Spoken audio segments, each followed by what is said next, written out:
Assalamu alaikum dear students. We were doing the exercise of going for water and we will continue with difficult questions. Next question is कि वो कौन से expressions हैं जिनसे हमें पता चलता है कि poem जो है वो इसमें child-like experience है. So the details from the poem that make the people in the poem seem childlike कि जो लोग हैं वो बच्चों की तरह की क्या सोचते हैं हरकत कर रहे हैं तो वो कौन सी हैं जैसा कि पोएम में लिखा हुआ है we ran as if to meet the moon children are more likely to run spontaneously कि बच्चे अक्सर भागते हैं विद लाफ्टर खुशी से getting caught up in game and laughing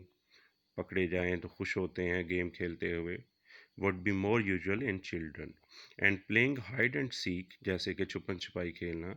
playing is most often associated with children कि खेल जो है अक्सर उसको बच्चों के साथ मिलाया जाता है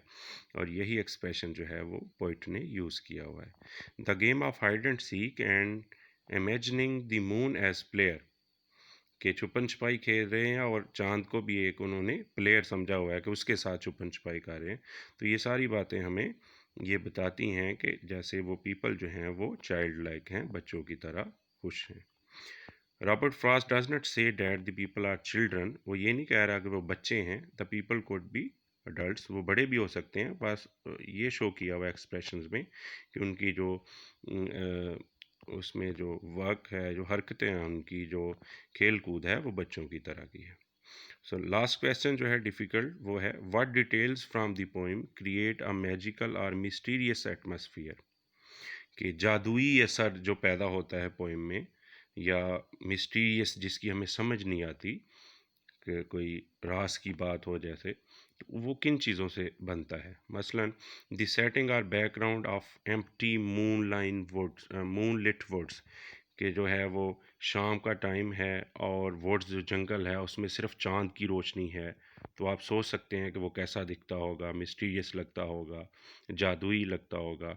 द मेंशन ऑफ नोम्स और फिर ये जो क्रिएचर्स हैं जो हैं वो द हश यानी खामोशी जो है and personification of the moon personification का मतलब होता है कि किसी गैर जानदार को जानदार जैसी क्वालिटीज़ दे देना यानी मून को ज़िंदा समझना जैसे कि वो खेल रहा है बच्चों की तरह आर दी डिटेल्स ये सारी बातें क्या साबित करती हैं डेट क्रिएट अ मैजिकल और मिस्टीरियस एटमॉस्फेयर तो इससे हमें लगता है कि जैसे कोई जादुई या अजीबोगरीब जो है वो एटमॉस्फेयर मिस्टीरियस समझ ना आने वाला वो है पोइम में नेक्स्ट जो है वो आपकी एक्सरसाइज में ये क्वेश्चन है कि जिसमें आपने प्रीफिक्स लगाने हैं और वो वर्ड जो हैं उनका एंटोनिम्स बन जाते हैं अपोजिट बन जाते हैं जैसे लॉयल है तो इसके साथ डिस लगता है डिसलॉयल फॉर्चून के साथ मिस लगता है misfortune spelling misspelling believe disbelieve approve disapprove obey disobey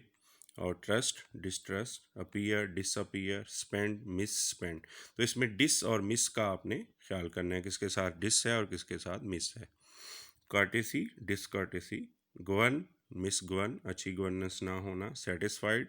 और डिससेटिस्फाइड इसी तरह मैनेज और मिसमैनेज तो ये प्रीफिक्स जैसा कि आपको पहले भी पता होगा कि वो अल्फ़ाबेट्स होते हैं जो किसी वर्ड के पहले लगाए जाते हैं इसलिए इनको प्रीफिक्स कहते हैं उर्दू में इसको साबका कहते हैं